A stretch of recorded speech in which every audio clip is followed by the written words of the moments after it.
BNP এখনো বড় দল কিন্তু জনপ্রিয় দল নহে। জিয়া রহমান সাহেব যে বিএনপি করেছিলেন সে সময় বিএনপি ছিল বড় দল, জনপ্রিয় দল। বেগম খালেদা জিয়া ম্যাডাম যখন বিএনপি নেতৃত্বে ছিলেন, উনি এখনো সভাপতি আছেন, কিন্তু সেটা তো আপনারা বুঝছেন, তখন বিএনপি ছিল বড় দল, জনপ্রিয় দল। আজকে সার্ভে বলে বিএনপি এখনো বড় দল কিন্তু জনপ্রিয় দল নহে। এখন বাংলাদেশের সবচেয়ে বড় জনপ্রিয় দলের নাম বাংলাদেশ জামাত ইসলামী। এই 4 কোটি নতুন ভোটাররা এইবার এই দখলবাজ, চাঁদাবাজ, পুরানি রেকর্ড যাদের আছে, দুর্নীতিতে 3 বার চ্যাম্পিয়ন, মাশাআল্লাহ, কয়বার?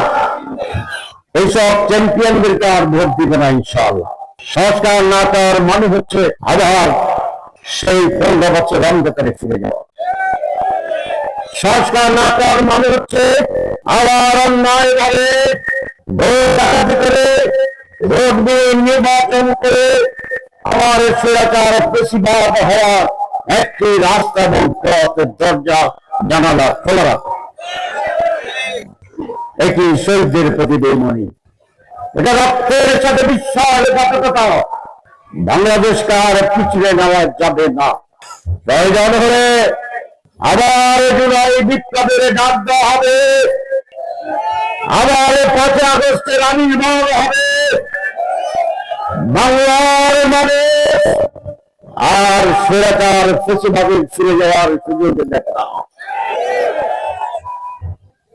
এই দেশের 4 কোটি যুবক নতুন ভোটার, আপনারা জানেন, যতই চেষ্টা হোক, ষড়যন্ত্র হোক, বাংলাদেশের যুবকদের ভিতরে যে চেতনা উন্মেষ হয়েছে, পরিবর্তনের যে আকাঙ্ক্ষা তৈরি হয়েছে, ভালোকে গ্রহণ করার যে মানসিকতার প্রস্তুত হয়েছে, মিথ্যার বিরুদ্ধে ম্যান্ডেট লড়াই দেওয়ার সিদ্ধান্ত নেওয়ার যে সক্ষমতা তৈরি হয়েছে, কোন ষড়যন্ত্রই এই শুভ বুদ্ধির যে উদয় হয়েছে তাকে দমিয়ে দিতে পারবে না।